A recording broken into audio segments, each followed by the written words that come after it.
Hola a todos y bienvenidos a nuestro canal con Penny.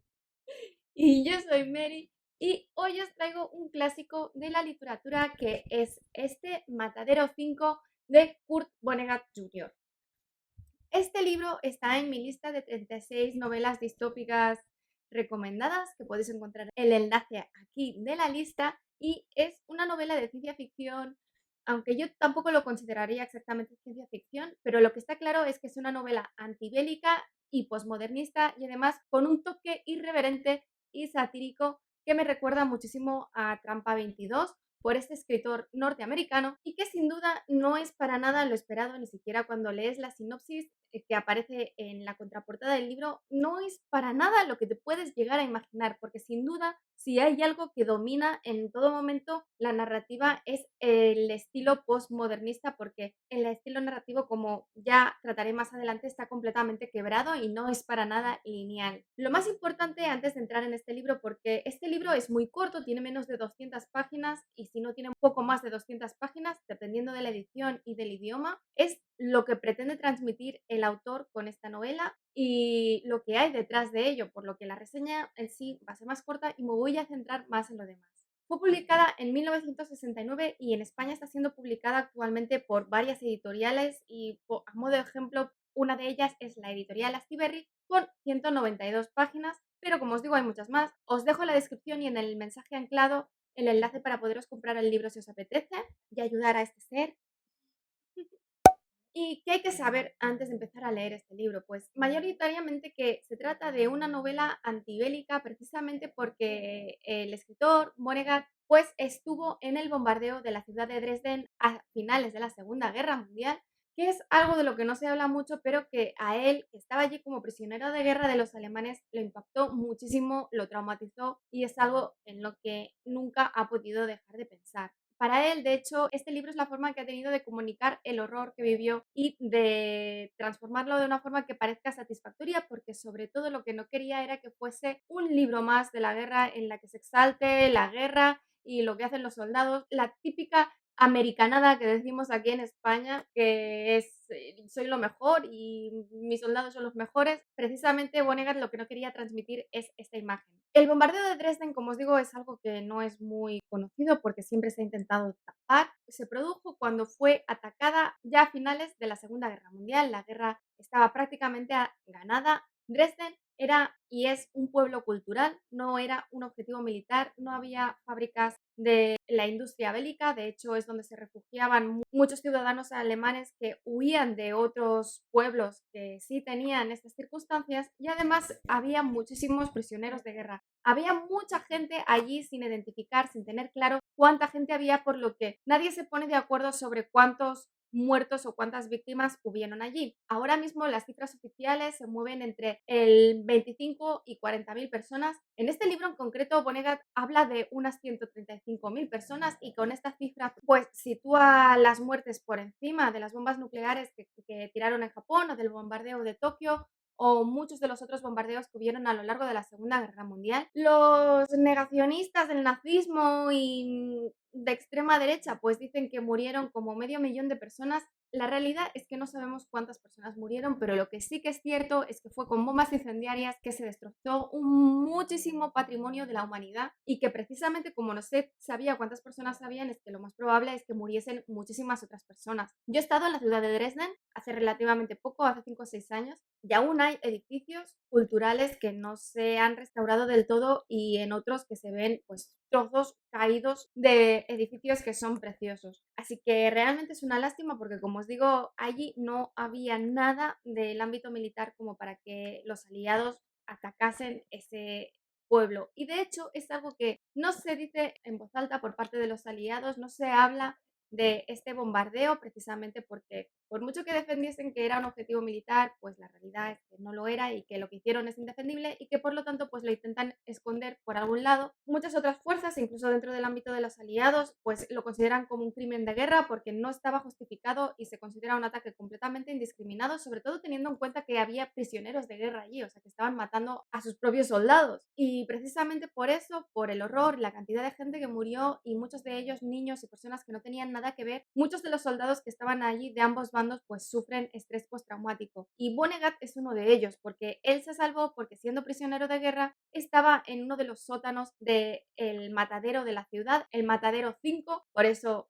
viene de aquí el título, y que es donde se encuentra también el protagonista de este libro, Billy Pilgrim. Indistintamente sea una cosa o lo otra, un crimen de guerra, si es un ataque más, la cuestión es que lo que quiere transmitir Vonnegut es lo absurdo de la guerra, de las guerras en general, que prácticamente ninguna de ellas está justificada y que encima quienes toman las decisiones no son personas que van allí y quienes se envían a la guerra son en realidad soldados que apenas son niños. Por eso mismo, este mismo libro lleva el subtítulo de O la cruzada de los niños, porque la cruzada de los niños es una cruzada que hubo en su momento dentro de las cruzadas en el mundo cristiano que pues se cogieron niños abandonados y que no tenían padres ni tenían que se preocupase por ellos y los entrenaron para las cruzadas, pero es que encima a la mayor parte de ellos no los mandaron a las cruzadas, sino que los vendieron como esclavos al norte de África. Así que, bueno, es una crítica de todo este sistema bélico que al final responde a muchas veces a las vanidades de algunos poderosos y no a los problemas reales que hay que quizás se podrían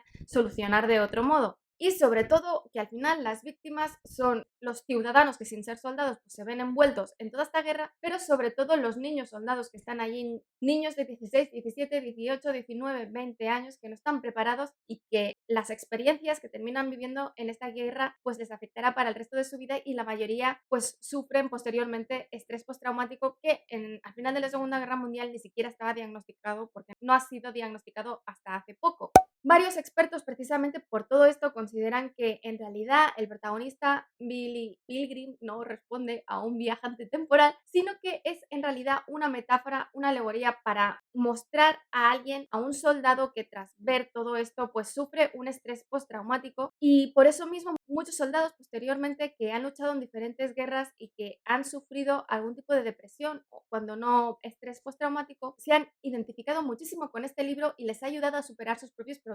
Y de hecho, Billy termina varias veces en un hospital psiquiátrico prácticamente después de la guerra, pues sí es la primera vez que entra, pero cuando está en el hospital psiquiátrico simplemente está ahí en la cama mirando al infinito, pero nadie lo está tratando a nivel psiquiátrico para que pueda mejorar, o sea, simplemente cuando ven que está más tranquilo le dan el alta y se va. Y esto ha sido una constante a lo largo de las décadas y de las guerras, porque incluso hoy en día aún los soldados que vuelven con estrés postraumático tienen problemas para ser tratados y ser reconocidos como enfermos y recibir un apoyo real del ejército. Algunos de los síntomas que sufre Billy pues son el desapego de la realidad, que no sabe ya lo que es real y lo que no, que es incapaz de sentir emociones, de sentirse feliz, porque es algo que pues, va con la depresión, está simplemente esperando a ver cuándo cae el otro zapato y es algo que con lo que conviven muchos soldados que simplemente se han visto envueltos en guerras y que luego cuando han llegado no han recibido la ayuda adecuada. De hecho, el propio prefacio de este libro está escrito por Kevin Powers, que es un ex soldado que en su caso pues luchó en la guerra de Irak y que precisamente no puede sacarse de su cabeza un episodio en el que él ni siquiera participó, o sea, no tuvo una acción directa en el desastre que ocurrió, pero que es algo que lo obsesiona muchísimo y que durante muchos años eso se ha comido su vida. Y que este libro le ha ayudado muchísimo a superar todo esto. Es difícil ver este libro desde el punto de vista de estos ex soldados o personas que sufran estrés postraumático porque, claro, tienes que sufrirlo para entender exactamente estas metáforas, pero que sin duda están y que sin duda ayudan, es un hecho porque personas que sí lo sufren lo ven como tal. Y para poneros ejemplos sobre la crítica de Vonnegut hacia lo absurdo de la guerra, muchos de los personajes que mueren en el libro pues mueren de formas súper absurdas, pero que estas formas absurdas de morir se corresponden con personas que él vio morir en la guerra. Y es que la mayor parte de la gente que muere en la guerra no muere en la batalla en sí, sino que mueren de las formas más tontas posibles. Y por eso mismo suele remarcar estas situaciones absurdas, pero que son reales, que suceden de verdad, con un So It Goes, que he buscado una edición en español para ver cómo se traducía y he visto que se traducía como suena. Yo no lo traduciría, sino como suena, sino así son las cosas o alguna cosa así, sabiendo que de hecho el uso continuado de esta expresión de "so it goes", pues no gustaría a sus lectores precisamente porque se hace repetitivo y le quita importancia a veces a lo que está narrando. A mí personalmente me saca cuando veo el "so it goes", precisamente porque es una expresión que a la vez remarca que no se toma en serio a sí misma sobre las cosas que suceden, porque al final es todo un determinismo absoluto que pasa y pasa y que estamos destinados a que todo esto suceda una y otra vez. Asimismo, dentro del libro, en varias ocasiones hay discusiones sobre la legitimidad de la guerra entre el propio protagonista y otros personajes con los que se cruza, y que es la discusión más larga de la historia entre los antibélicos y los que están a favor de la guerra. Aunque hay que decir que muchos que están a favor de la guerra no han pisado la guerra. Así que, bueno, personalmente creo que merece más respeto la opinión de alguien que ha estado allí y no de la que quien no ha estado y que simplemente se deja llevar por su patriotismo. Y es precisamente por mostrar este tono irreverente y satírico contra la guerra y sobre la imagen bélica que Estados Unidos siempre pretende proteger. En Estados Unidos se ha intentado censurar el libro en varias ocasiones, es decir, se ha conseguido retirar de bibliotecas públicas, de escuelas, de las listas de lecturas, y se ha calificado por un juez,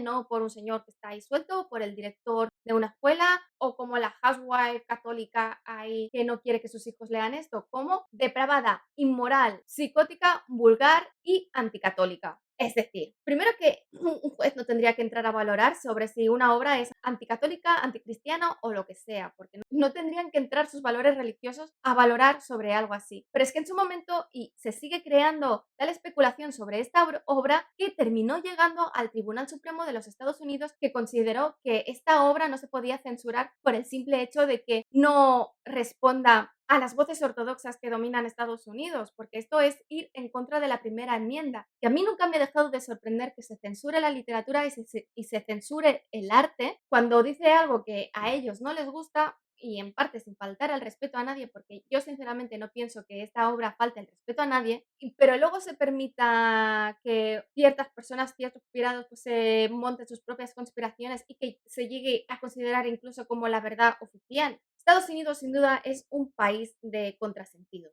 Con respecto al estilo narrativo, como os he dicho, para mí lo que predomina es el estilo posmodernista, ya que sigue una estructura que no es lineal y que además recorre la vida de Billy Pilgrim, pero no del nacimiento a la muerte, sino que va saltando de un lado a otro en sus viajes temporales, que no son viajes temporales físicos, es decir, que él se monte en una nave y físicamente se traslade al pasado, sino que todo sucede dentro de su cabeza y que él está convencido de que estos saltos temporales efectivamente se conocen. ¿Pero qué hace esto? Que en un mismo párrafo quizás estemos en la guerra, en la Segunda Guerra Mundial, y al final de este párrafo estemos en su nacimiento y en el siguiente párrafo pues estemos cercanos a su muerte. Y que para mí sin duda esto no es sino una metáfora de que Billy, por el estrés postraumático que sufre, pues no es capaz de mantener un orden dentro de su cerebro y sus ideas claras y de disfrutar de la vida que tiene. Y que, por lo tanto, la excusa que se da para mostrar esta enfermedad con la que tienen que lidiar muchísimos ex soldados es que Billy está en realidad despegado del tiempo, que tiene esta facultad y que su mente viaja al pasado, al futuro, dentro de su vida y de forma aleatoria sin que él tenga ningún tipo de control. Pero bueno, esto trae la ventaja que desde el principio del libro sabemos, o sea, dónde nació y cómo termina y cómo dedicó su vida, por lo que los spoilers que se pueden decir sobre este libro son mínimos porque, como os digo, al final este libro es más el viaje que no el final que se llega, sino que todo lo que va viendo Billy y cómo lo experimenta. Porque al fin y al cabo este libro se ve que es más un ejercicio del propio autor de sacarse las cosas que tiene dentro que no crear una obra literaria con inicio, nudo y desenlace. Porque además Billy muchas veces está completamente desorientado de dónde está y está muy perdido y no sabe qué está haciendo en ese momento. El narrador en realidad es un narrador omnisciente que narra en tercera persona cuando se empieza a narrar la vida de Billy, pero que hay que entender que, aunque no se diga expresamente, el narrador omnisciente no deja de ser el propio autor que en el primer capítulo, que no prefacio, está narrado en primera persona por él y explica cómo durante más de 20 años ha estado intentando escribir un libro sobre la guerra, sobre lo que sucedió en Dresde y que hasta ese momento pues no ha encontrado la forma de hacerlo y que finalmente decide que en lugar de explicar lo que le pasó a él, explicará la vida de Billy Pilgrim con quien estuvo él encerrado como prisionero de guerra. No dice que sea él, no dice que sea Kurt, pero claramente es él y que el hecho de presentarlo como un prefacio dentro del primer capítulo nos hace pensar en si se trata de una parte de no ficción o de ficción. Yo me inclino más hacia la ficción porque si lo quisiese presentar como un prefacio real, lo habría hecho como un prefacio y no como un capítulo dentro del libro. Pero bueno, esto ya es objeto de discusión. A partir del segundo capítulo, cuando ya ha presentado cómo se hizo esta obra y demás, pasa a escribir en tercera persona omnisciente explicando la vida de Billy, avisando de que todo esto pasó más o menos. Es decir, que desde el principio sabemos que no es un narrador del que nos podemos fiar y que no necesariamente todo lo que nos explica pasó tal cual. Y en cuanto a la reseña, como os digo, pues será bastante corta porque al final, o sea, lo importante es todo lo que ya os he explicado. Que por cierto, no os olvidéis suscribiros. La novela empieza con esta introducción que os he mencionado del autor, que en realidad es el primer capítulo, sobre cómo quiere escribir un libro sobre Dresden y cómo finalmente decide escribir sobre Billy Pilgrim, que por cierto Pilgrim en inglés es peregrino, aunque se ha mantenido acertadamente el apellido en inglés en la versión castellana, y que nos presenta a Billy como uno de los otros soldados que era prisionero de guerra junto con él en la ciudad de Dresden antes de ser bombardeada, y que Billy proviene pues de una ciudad de Nueva York, Ilium, que por cierto no existe,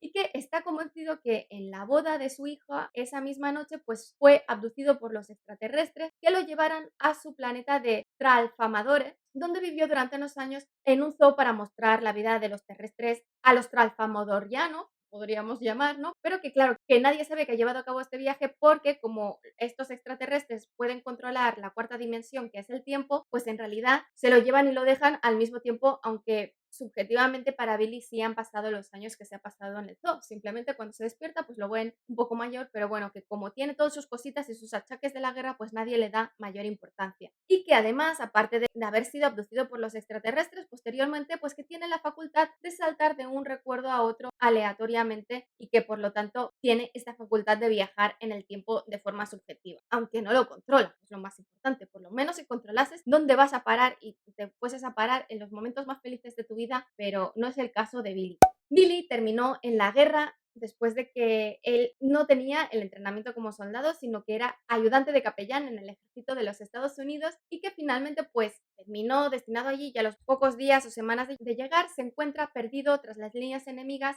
deambulando sin armas, sin calzado adecuado y completamente perdido. Finalmente pues se une a otros 3 soldados que también anda perdidos hasta que a finales de 1944 él y otro de ellos, Roland Wery, son capturados por soldados alemanes. Este otro soldado, Wery, es lo más opuesto a Billy que os podáis imaginar, porque a pesar de que no tiene ningún tipo de experiencia, porque también acababa de llegar a la guerra en sí, está hiper equipado con un montón de armas, no solamente con las armas proporcionadas por el ejército de los Estados Unidos, sino por el montón de armas que tenía en colección de su padre, de su casa, y que lleva encima siempre toda la ropa preparada y que es un flipado y se piensa que está hiper preparado y no puede sino que odiar a Billy porque ve que no tiene armas, ni está preparado, ni quiere luchar, y que simplemente va por ahí, por el mundo, y encima de vez en cuando pues le dan ciertas crisis que es precisamente cuando está viajando al pasado o al futuro, pero que desde el exterior una tercera persona pues lo ve como una crisis en la que Billy se queda pues catatónico. En una de estas crisis que se han quedado aislados de los otros dos, son capturados por los soldados alemanes.